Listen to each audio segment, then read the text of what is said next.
नमस्कार। आज के इस गहन विश्लेषण में हम एक ऐसी जबरदस्त भू राजनीतिक रिपोर्ट पर चर्चा करने वाले हैं जिसने सच कहूं तो अंतर्राष्ट्रीय कूटनीति में एक तरह से भूचाल ला दिया है। मतलब ये पूरी कहानी अमेरिका, ईरान और इस पूरे मामले में खुद को मध्यस्थ बताने वाले पाकिस्तान के इर्द गिर्द घूमती है। हाल ही में सीबीएस न्यूज़ और कुछ अमेरिकी खुफिया सूत्रों ने इतने विस्फोटक आरोप लगाए हैं कि इस पूरे क्षेत्र की कूटनीतिक बिसात ही पलट सकती है। अब जरा सोचिए, क्या ऐसा मुमकिन है कि जो देश दुनिया के सामने शांतिदूत बनकर बैठा हो, वही गुपचुप तरीके से किसी एक पक्ष के सैन्य हथियारों और विमानों को पनाह दे रहा हो? आज के इस एडवांस्ड खुफिया संचालित युद्धों के दौर में ये सवाल बहुत अहम हो गया है। अगर कोई शांति वार्ता करवा रहा है तो क्या वो उसी वक्त पर्दे के पीछे ही सब कर सकता है? इस एक घटना ने मध्यस्थों की उस पारंपरिक भूमिका पर ही एक बहुत बड़ा सवालिया निशान लगा दिया है। ठीक है, चलिए इस विश्लेषण की रूपरेखा पर एक नज़र डाल लेते हैं। हम शुरुआत करेंगे नूर खान एयरबेस के आरोपों से, फिर देखेंगे विरोधाभासी बयान, रणनीतिक जोखिम, पाकिस्तान का भू राजनीतिक संतुलन, युद्ध विराम वार्ताओं पर इसका असर और अंत में एक क्विक पॉलिसी ब्रीफिंग। चलिए शुरू करते हैं। भाग 1, नूर खान एयरबेस के आरोप। चलिए सबसे पहले इस पूरे विवाद की जड़ को समझते हैं। पिछले कुछ महीनों में जो कूटनीतिक और सैन्य घटनाएं घटी हैं ना, उनकी रफ्तार वाकई हैरान करने वाली रही है। इस टाइमलाइन से पूरी तस्वीर काफी हद तक साफ हो जाती है। देखिए, 28 फरवरी को अमेरिका और ईरान के बीच संघर्ष भड़कता है। फिर अप्रैल की शुरुआत में एक युद्ध विराम की घोषणा होती है और इसी बीच इस्लामाबाद में शांति वार्ता शुरू हो जाती है। लेकिन असली खेल इसके बाद शुरू होता है। मध्य अप्रैल के आसपास, मतलब युद्ध विराम के बस कुछ ही दिन बाद, कथित तौर पर विमानों की कुछ अजीब हलचल होती है। और फिर अप्रैल के अंत में सीबीएस न्यूज़ ये धमाकेदार खुलासा करता है कि ईरानी विमानों को तो पाकिस्तान के एयरबेस पर भेजा गया था। अब अमेरिकी अधिकारियों का जो मुख्य दावा है, जो सीबीएस न्यूज़ के हवाले से सामने आया है, वो ये है कि ईरान ने पाकिस्तान के नूर खां एयरबेस पर कई विमान भेजे हैं। उनका सीधा सीधा कहना है कि ईरान ने अपने सैन्य और खुफिया विमानों को अमेरिकी हवाई हमलों से बचाने के लिए पाकिस्तान के इस बेहद अहम एयरबेस पर भेज दिया। ये आरोप अपने आप में बहुत बड़ा है, क्योंकि ये उस देश की निष्पक्षता पर सीधा वार करता है जो खुद को एक न्यूट्रल मीडिएटर बता रहा था। भाग 2, विरोधाभासी बयान और खंडन। जाहिर सी बात है, जब इतने गंभीर आरोप लगेंगे तो अलग अलग तरफ से एकदम उल्टे बयान तो आएंगे ही। एक भू राजनीतिक विश्लेषक के नजरिए से हमें इन बयानों को बिल्कुल निष्पक्ष होकर तौलना होगा। दिलचस्प बात यह है कि दोनों पक्षों के दावे एक दूसरे से कितने अलग हैं, मतलब जमीन आसमान का फर्क है। एक तरफ अमरीकी खुफिया एजेंसियां साफ कह रही हैं कि नूर खान एयरबेस पर कई सैन्य विमानों को अमरीकी हमलों से बचाने के लिए छिपाया गया है, और दूसरी तरफ पाकिस्तान के विदेश कार्यालय ने इसे पूरी तरह से खारिज कर दिया है। उन्होंने इसे भ्रामक और सनसनीखेज करार दिया। उनका कहना है कि जो विमान आए थे वो तो युद्ध विराम के दौरान बस राजनयिकों के लिए कुछ नियमित साजो सामान लेकर आए थे। उनका सेना या युद्ध से कोई लेना देना ही नहीं है। इसी बीच एक वरिष्ठ पाकिस्तानी अधिकारी का तर्क भी सामने आया जो काफी ध्यान देने लायक है। उनका कहना है कि नूर खान बेस शहर के बिल्कुल बीचों बीच है। वहां खड़े विमानों के एक बड़े बेड़े को लोगों की नजरों से छिपाया ही नहीं जा सकता। देखा जाए तो ये बात काफी तार्किक लगती है। नूर खान एयरबेस रावलपिंडी के एक बहुत ही घनी आबादी वाले इलाके में है। इतने बड़े सैन्य विमानों को शहर की भीड़ भाड़ के बीच बिना किसी की नजर में आए छिपाना सच में कोई छोटी बात नहीं है। ये एक काफी मजबूत काउंटर आर्ग्यूमेंट है। अब अगर हम मीडिया के रवैये की बात करें तो वहां भी दो एकदम अलग दुनिया नजर आती हैं।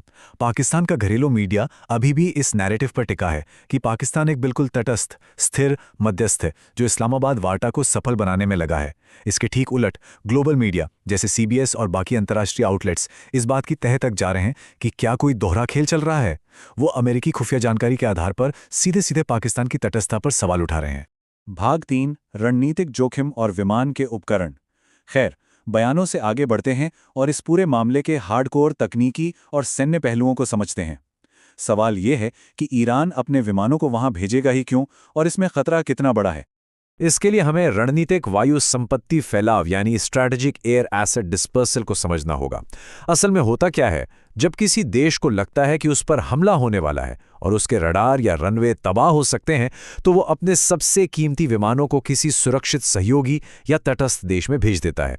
और रिपोर्ट्स का यही दावा है कि ईरान अमेरिका के संभावित हवाई हमलों से अपनी बहुमूल्य एसेट्स को बचाने के लिए ठीक यही रणनीति अपना रहा है। और ज़रा ध्यान दीजिए, यहाँ हम किसी आम ट्रांसपोर्ट प्लेन की बात नहीं कर रहे हैं। हम बात कर रहे हैं RC-130 टोही विमान की। ये लॉकहीड C-30 हर्क्यूलिस का एक सर्विलेंस वर्जन है।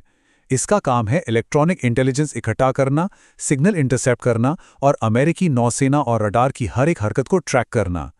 ईरान के लिए इस विमान को खोने का मतलब है अपनी रणनीतिक आंखें और कान खो देना। तो ये बिल्कुल साफ है कि इसे बचाना तेहरान के लिए टॉप प्रायोरिटी क्यों है। लेकिन जरा इसके खतरों के बारे में सोचिए। किसी दूसरे देश के सैन्य विमानों को एक शहरी एयरबेस पर पनाह देना, इसके तकनीकी जोखिम सच में डराने वाले हैं। नूर खान एयरबेस रावलपिंडी के घने इलाके में है, पाकिस्तान सेना के मुख्यालय और उनकी रणनीतिक परमाणु कमांड के बिल्कुल ना के नीचे। अगर अमेरिका ने इन ईरानी विमानों को वही निशाना बनाने का फैसला कर लिया होता तो क्या होता? एक परमाणु हथियार वाला देश सीधे तौर पर एक भयंकर युद्ध में खिंच जाता। ये एक ऐसा दांव है जिसमें जोखिम सच कहूं तो हद से ज्यादा है। भाग 4, पाकिस्तान का भू राजनीतिक संतुलन। तो फिर सबसे बड़ा सवाल, पाकिस्तान इतना भारी जोखिम उठाएगा ही क्यों? अपनी पूरी कूटनीतिक साख को दांव पर लगाकर वो ईरान की मदद क्यों करेगा? चलिए समझते हैं। सिपरी का ये डेटा इस पूरे खेल की एक बहुत बड़ी वजह खोलकर रख देता है। 2020 से 2024 के बीच पाकिस्तान ने अपने 80% प्रमुख हथियार चीन से खरीदे हैं।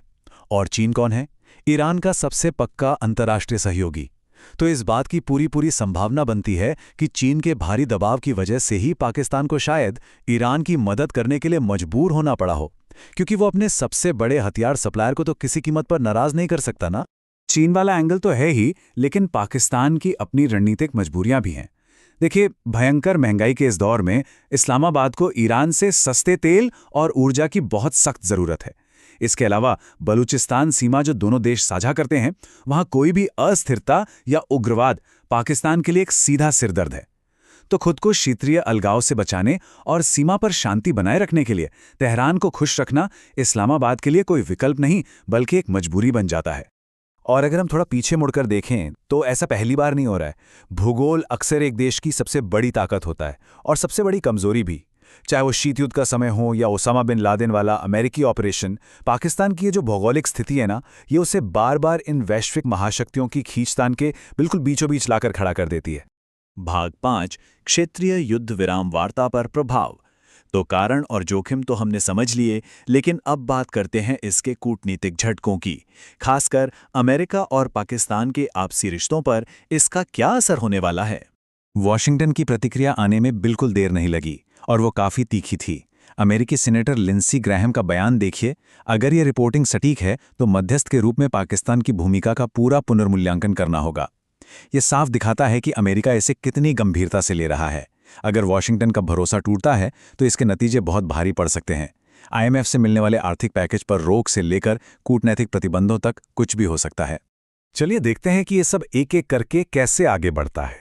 इन आरोपों का सीधा और सबसे बड़ा असर उन अमेरिका ईरान शांति वार्ताओं पर पड़ रहा है।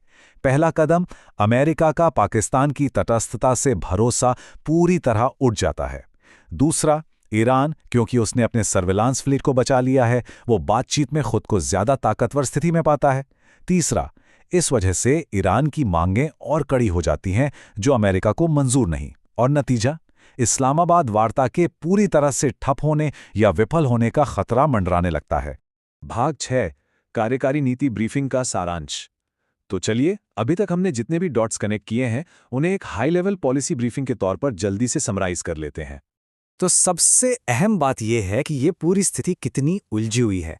एक तरफ आरोप है कि ईरान ने रणनीतिक फैलाव के लिए नूर खान बेस का इस्तेमाल किया, दूसरी तरफ पाकिस्तान का सख्त इनकार है कि ऐसा कुछ नहीं हुआ और वो घनी आबादी के खतरे का तर्क देते हैं। इसके पीछे चीन का दबाव और बॉर्डर की सुरक्षा जैसे मजबूत कारण भी छुपे हैं।